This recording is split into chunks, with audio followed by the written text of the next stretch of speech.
What's going on, everybody? Welcome back to On Texas Football, a little Sunday conversation for you. I'm CJ Vogel, joined by Rod Babers. We got an interesting conversation today, Rod. We're talking about third quarters. I know Texas fans might have just heard that and turned right off because it wasn't very pretty on the season. This episode, of course, brought to you by Allegient Digital. Thank you very much for sponsoring this Sunday conversation. But, Rod, it was ugly this year in the third quarter. Texas, for whatever reason, went into halftime, came back out a little fat and happy and, a little sluggish, I think is the best way to describe the third quarter for the Longhorns this year. We tracked 13 Power 4 third quarters for the Longhorns, and the big thing for me, Rod, they only won the third quarter 4 times. 4 out of those 13 games did they outscore their opponents in the third quarter. We'll dive into some of those notes coming up here in a bit, but real quick, give me a quick overview of the third quarter in your eyes this year for the Longhorns. Just was it ugly? Was it scheme? Was it just a mixture of things? It wasn't pretty this year. It wasn't, and I wish there was one specific thing that I could point out. To me, they were pretty much their own worst enemy in these third quarters. A lot of self-inflicted wounds in the third quarter that oftentimes put you behind the chains, and I think ultimately that would affect Sark's, at least influence Sark's play calling. Them being behind the chains, and I think that had a lot to do with it. I think ultimately Texas, I think their mindsets, there's kind of a lack of urgency overall because a lot of penalties in the third quarter too. Yeah. Seems like there's a lack of urgency overall in execution. So I wish there was one specific thing, because I think if it was one specific thing, Sark would have figured it out. He'd have solved it, guys. It's just like the red zone issue last year. If it was just one thing, Sark would have figured that out, man. He'd have solved that problem. It'd have been a 2-week issue. That's it. The problem is it's multifactorial. It's like 5-6 different things that are affecting Texas in these third quarters. And I think ultimately, thank God for the Ohio State third quarter. I think ultimately if they didn't have that third quarter, which was one of their best the whole season, they probably get blown out in that game. They have the third quarter that we had become accustomed to. So maybe Sark figured out some things toward the end there in the third quarter, but you're right. Most of the season, it was an absolute fustercluck in the third quarter. Yeah, that Ohio State quarter was actually one of the 4 that they ended up winning on the scoreboard. A couple stats that we'll get to as the video goes on, but Rod, real quick, a message from our sponsor, Allegient Digital. No doubt about it. We want to thank our friends at Allegient Digital for sponsoring this segment here on Texas Football. What if you could point to a local homegrown agency here in Austin, Texas, folks, that could solve your marketing problems for your business once and for all? That's what Allegient Digital Marketing can do for you. For over 25 plus years, Allegient Digital Marketing founder and CEO Chad Markham, a UT grad, lifetime Longhorn like CJ and myself, and instructor of digital marketing boot camp here in Austin at UT Austin, has helped thousands of businesses overcome these challenges. Take advantage of their Hook 'em Horn special and save up to $2,500 in advertising. Visit AllegiantDigital.com. You can see it right there, AllegiantDigital.com/ontexasfootball. That's AllegiantDigital.com/ontexasfootball to learn more today. And we appreciate Allegient Digital and CEO Chad Markham, lifetime Longhorn, for being a sponsor here on Texas Football. Perfect. Thank you, Rod. And thank you, Allegient Digital, for sponsoring the Sunday conversation. Rod, let's get to it, right? Let's rip the Band-Aid off. Let's get to the numbers. Real quick, it wasn't pretty. Texas averaged 5.8 points in the third quarter. That ranked 65th in the country for third quarter scoring. That was including Colorado State, ULM, UTSA. If you take them out of the third quarter conversation that we're having right now, Texas 4.3 points in the third quarter. That would have ranked 96th in the country. So clearly the worst quarter for the Longhorns as we talk about their holistic games. The other thing is there was only one third quarter of the 13 that we tracked in which Texas had multiple scores. One. Wow. And that was Georgia, in which they went down 24-0 at halftime. So they were in that desperation mode, and they also had a pick that probably should have been a pick 6, right? But they got a pick from Jahdae Barron that took them down at the 5-yard line that they punched in. It wasn't like they were consistent on offense, driving the ball down the field, but pretty ugly. I look at the A&M game as kind of the encapsulation of the third quarter, where Texas did have success moving the football. They get to the red zone and they had a pick 6, and then they had a fumble, right? It was a frustrating year. The other thing I wanted to mention is over an 8-game span from Vanderbilt to Arizona State, 8 games, Texas was outscored in the third quarter 60-20. Wow. So not good. Those are your nitty-gritties, especially in the back half of the year. You had Arkansas, Texas A&M, SEC championship. Clemson, they tied that one 7-7. And, of course, round 2 against Arizona State, probably and arguably the ugliest third quarter of the year, outscored 60-20. I don't have one clear answer or one clear solution for what the issue is in the third quarter, but it was a pretty consistent beast in terms of Texas stubbing its toe and just really working against itself. And it got worse, right? As the offense seems to have found its identity later on in the season, their third quarter woes, actually, in my opinion, got even worse. And I think a big part of it, honestly, from what I looked at, was Texas, being behind the chains too much. Now, I didn't look at the sample size you did. I looked at the last 7 games. So I looked at the last 7 games. They had most of their issues in 6 of those 7. We just talked about Ohio State being one of their better third quarters. And when I tracked the last 7 third quarters, CJ, I looked at how many third downs they had total, and then how many of those third downs were third and long. Over half of your third downs in the third quarters of the last 7 games were third and long, 37+ yards to gain. That is a death sentence. And you're going up against better and better teams, better and better defenses. And so to me, the tackles for loss, you had 11 of them that I counted in those 7 third quarters, the last 7 third quarters of the season. You had 4 sacks. You had 5 penalties total. All right. You add all up. Those were 20 negative plays, basically. All right. In the third quarter of the last 7 games that ended up getting you behind the chains. And ultimately, that makes you predictable. And I think that led to Texas having either pass protection issues because they were really predictable on offense, or led to Texas having to shrink the playbook because there are only so many plays you can run when it's third and long, unless you're in 4-down territory. Sometimes that was the case with Sark. And Texas was able to convert on some of those. But for the most part, the third and longs, I think, were really detrimental to Texas. And then the third quarter, on top of these self-inflicted wounds, there are a lot of turnovers. Texas had a lot of turnovers, period. We had 4 turnovers in the last 7 third quarters of the season.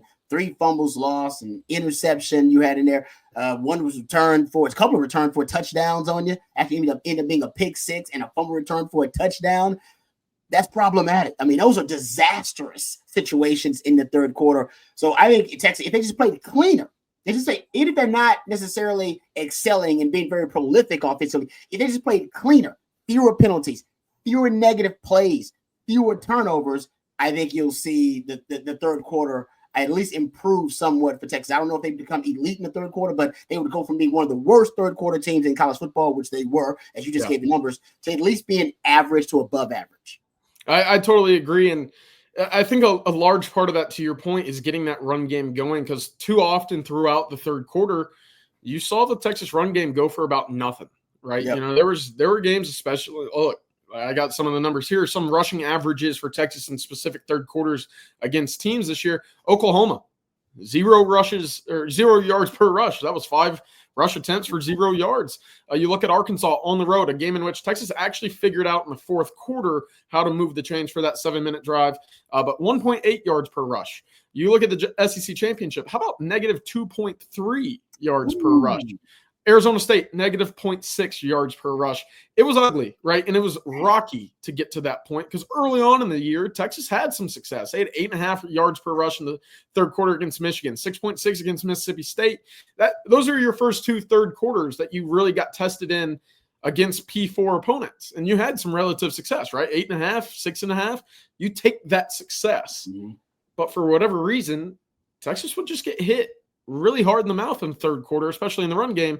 And to your point, that would put them very much behind the chains. And I had the argument going into that game against Ohio State that Texas should just abandon the run game. Look, don't even bother because you're not going to have success. And for the most part, they didn't. And I know having that complementary balance is something that you need to have against really good teams offensively.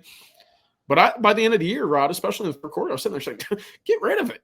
Go away from it. You're not going to work it. You're not going to figure it out 16 games in the year. So that was the frustration that I had. But really, even beyond that, I mean, I I don't know what formations. I don't know if there were any tendencies, Rod, that they kind of threw away or kind of just abandoned.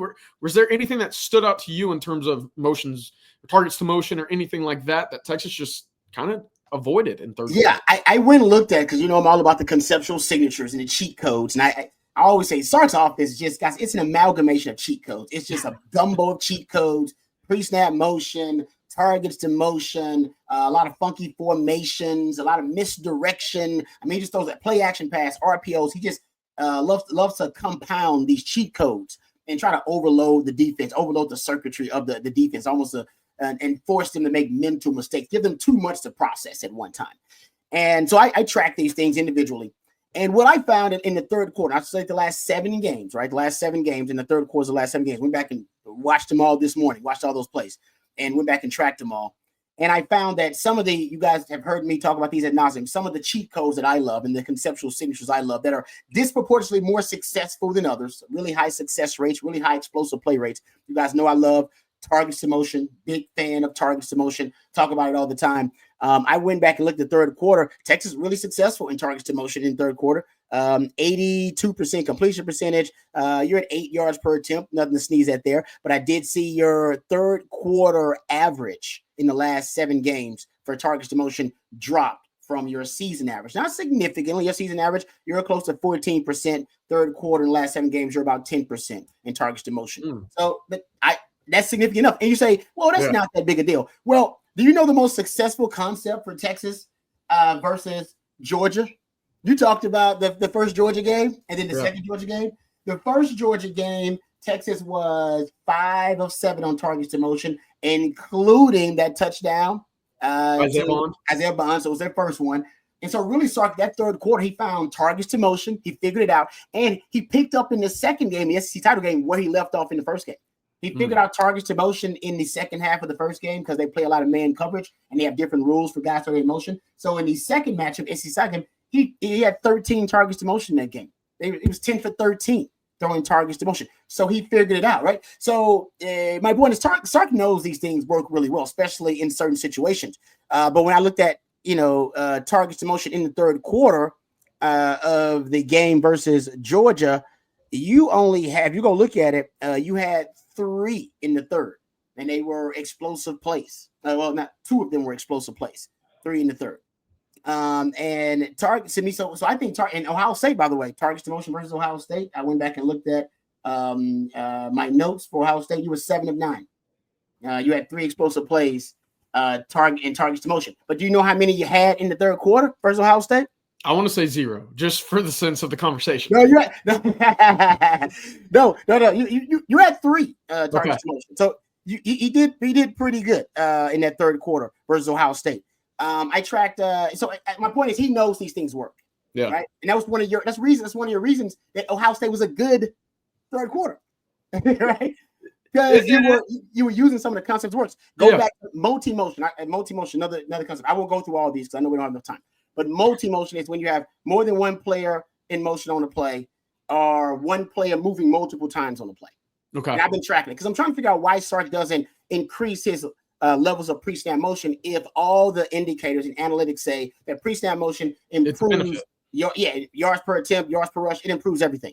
And he does. He still stays around between 55 and 60%. I think he's in the third quarters that I counted. He's around 61% pre-snap motion in the last 7 games of the season in the third quarter.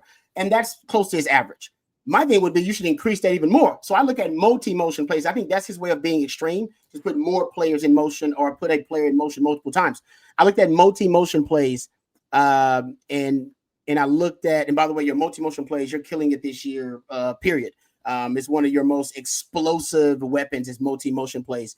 Versus Ohio State, you average 8.2 yards per play on multi-motion plays. You average 11 yards per attempt on multi-motion plays, over 85% completion percentage on multi-motion plays. You know how many you had in the third quarter? I counted 1. Only 1. Multi-motion plays. So my point is he should use more of these concepts, in my opinion. 21 personnel. I love pony package, right? Pony package rates have dropped in the last 7 games in the third quarter. targets to motion, lower than your season average, multi-motion plays, lower than your season average. You get it. Yeah. So my thing would be, if you're struggling in the third quarter, why not isolate all of these things that work really, really well? That you have empty formation is one of the only things he actually increased in usage in the last 7 third quarters of the season. And I think that's because Quinn was so hot. Yeah. I mean, Quinn, he was the best quarterback in the country at an empty formation, guys, the last 4 games of the season prior to playing Ohio State. So I just think that Sark needs to double down on these concepts that are highly successful in the third quarter and try to increase the usage of them. Why are the rates dropping in the third quarter when these are some of your best concepts? I've had the theory, and I know that we're having the conversation about the third quarter, but I've had this theory that the third quarter script is very similar to the opening script. Texas likes to use that 12 personnel. We see Juan Davis at times, and it's happened a few times throughout the season. He would come in for that first possession, and you wouldn't see him again for the rest of that first half. But you'd see him trot out there for the first possession of the third quarter, and then you wouldn't see him again for the rest of the half. And you're sitting there thinking, okay, why is that? Is Texas just trying to get a look? Or are they just trying to read how a defense adjusts? I don't know. But that was often what we would see at times. So that might be another video that we do later on, Rod, is just personnel in the third quarter. Because this conversation is not going to disappear anytime between now and the season opener against Ohio State. It was too much of an issue for it to disappear this quickly. But the other thing I wanted to mention is I mentioned that run game. Texas is not super successful in the run game in the third quarter. Only 4.5 yards per carry. But again, 0 yards per average against Oklahoma, under 2 against Arkansas, negative yards per attempt against Georgia and Arizona State. Those were both playoff games in which you could have won a trophy. Texas did end up going 1-1. But the point being, time of possession was an issue. 2 minutes, 22 seconds against Arizona State, 3 minutes, 30 seconds against Georgia. You were under 4 minutes against Florida and Arkansas. Rod, it was ugly. Texas only averaged 6 minutes and 27 seconds per third quarter of possession. They only won time of possession 5 times out of the 13 that we tracked. So they lost it 8 times. Obviously, one of those big games is Texas A&M, in which Texas had over 12 minutes of time of possession, yet lost the quarter 7-0 due to red zone turnovers. Yeah. Point being, defense was on the field for a lot, which didn't bode well for the Longhorns in the fourth quarter. And we saw that towards the back end of the year, specifically Arizona State, where it just felt like that team, that defense, that side of the ball was on the field too often. But I did want to highlight some good third quarters because, look, there weren't many, but for whatever reason, it was Georgia the first game at DKR. Texas won that quarter 15-0. It was the only time, and let me give this some room to breathe here, the only third quarter against a Power 4 opponent that Texas scored multiple times, Rod, multiple times offensively, was Georgia the first time. Wow. Now, they were down 24-0 at half. So they were in chase mode, but that was the only third quarter that Texas had multiple scores in for the entire season. Huh. And wow. That's something. That just blew my mind, bro. I cannot believe that. And against Georgia of all teams. Exactly. So pretty surprising there. And then obviously I thought Ohio State was one of the better third quarters that Texas had as well. Obviously, I did too. It was sparked by the David Benda interception. Texas got the ball, was able to trying to get back on level footing to tie that thing up 14-14. But really frustrating quarters all the way around. Texas, again, Michigan, Mississippi State, Georgia, and Ohio State, the only 4 quarters or 4 third quarters that they ended up winning. And it all came down to Texas pitching a shutout and finding a way to put some points on the board. Yeah, and that's the thing. We're focusing more on the offense because the offense has had the issues in the third quarter. I mean, defense has been spectacular all season long. And I don't think the offense hadn't played enough complementary football, really, to give the defense an advantage. But that's one thing going into next season. You cannot afford these types of third quarters because I don't know if you're going to have – your defense is going to be good. But that defense is historically one of the greatest defenses. Yeah, it might have been the best defense in the country other than Ohio State. It's only other defense I think you can kind of put up against that Texas defense.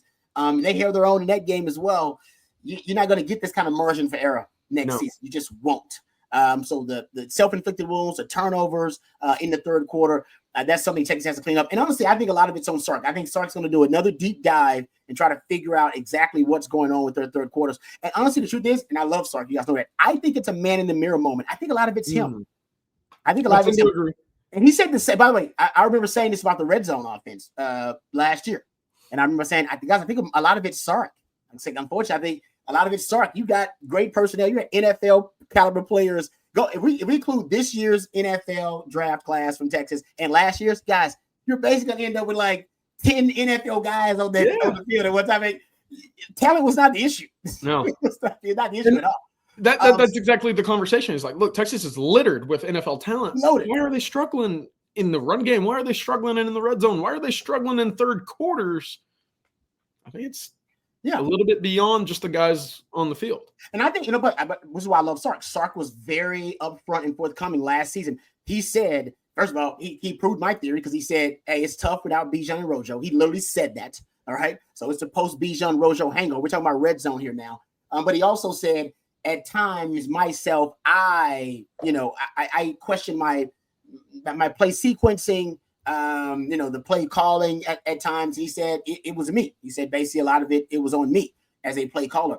I respect that. And I think the same thing is true about the third quarter, CJ. I think a lot of this is on Sark, and Sark has struggled off script since he's been at Texas. And I use the word struggle loosely because he ain't struggling. They made it to the Final Four 2 years in a row. But in terms of him becoming an elite coach, the championship caliber coach that we all know Sark can be, for him to evolve to the next level, I think he's got to get better off script. And by that third quarter, you're no longer on the script, brother. That is all you as a play caller, matching wits with the opposing coach. And I think at times Sark has I'm saying struggle. I'm not going to use that word again. I think he has been inconsistent.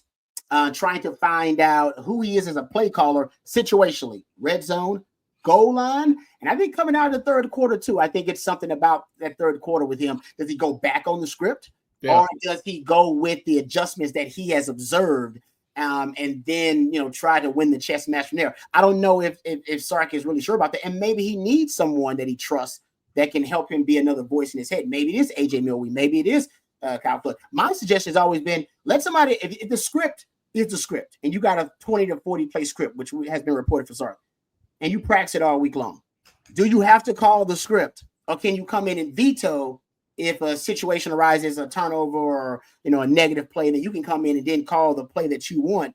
But if you're staying on the script and you're rolling, I'd like Sark to be adjusting and getting ready for the second half. I totally agree. Right? And it's one of those things. How do you juggle being the head coach, being the guy that calls the plays?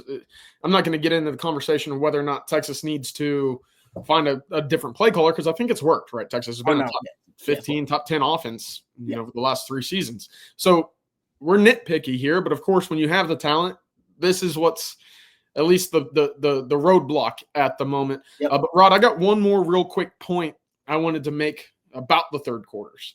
But before we get that, one final word about our sponsor, Allegient Digital, for sponsoring today's Sunday conversation. Yes, sir. We appreciate Allegient Digital for being our sponsor, being part of our family here at On Texas Football. Folks, what if I could point you to a local homegrown agency right here in Austin, Texas, that could solve your marketing problems for your business once and for all? Our friends over at Allegient Digital Marketing, they can help that, folks. For over 25 years, Allegient Digital Marketing founder and CEO Chad Markham, a UT grad and instructor of the Digital Marketing Bootcamp here in Austin, here at UT. He has helped thousands of businesses overcome these challenges. Take advantage of their Hook 'em Horn special and save up to $2,500 in advertising today at Allegient Digital. Visit allegiantdigital.com/ontexasfootball. That's allegiantdigital.com/ontexasfootball to learn more about their special today. Thank you very much to Chad Markham, lifetime Longhorn, and thank you very much to Allegient Digital for sponsoring our segment here on Texas Football.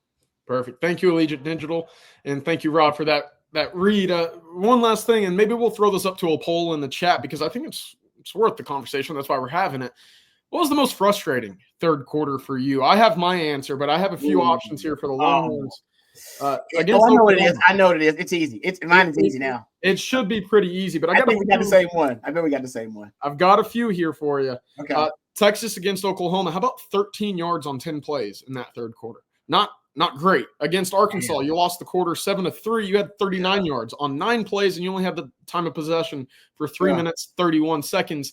Georgia, You lost the SEC championship game, number 2, because we talked about how number 1 was a pretty good third quarter.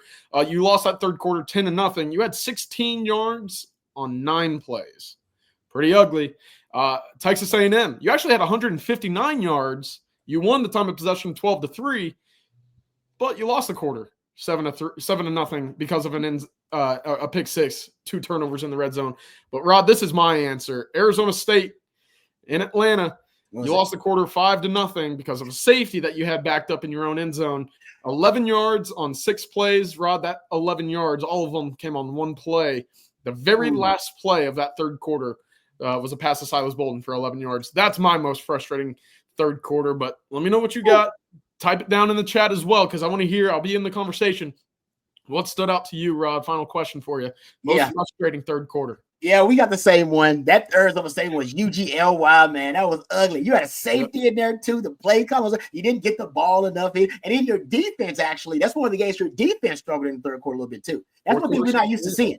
We did the offense. We got used to seeing them struggle in the third quarter. We were just, at that point, everybody was praying in the stands, just like, oh, please, just don't turn it over. No pick. Run clock. Run clock. Like, let's get out of this damn the quarter of death for us. But we weren't used to seeing the defense give up yards and the defense get exhausted like that. That was why the Arizona State third quarter, it was like the totality of it. In all phases, I think, for Texas had a breakdown. But the other than that, the other one that was really frustrating was the A&M game. Yeah. Because they couldn't stop you. They moved the ball very well. They moved the ball. One of the few quarters that they did that. Moved the ball seamlessly down the field. Beautiful play calling, beautiful execution, and then get down there to the red zone, the goal line, and turn the ball over. And it's like, WTF, what is happening here with this team? So that's when everybody got to the point. That's when I remember saying, okay, they are cursed in the third quarter. Something's going on. They're cursed. Yeah.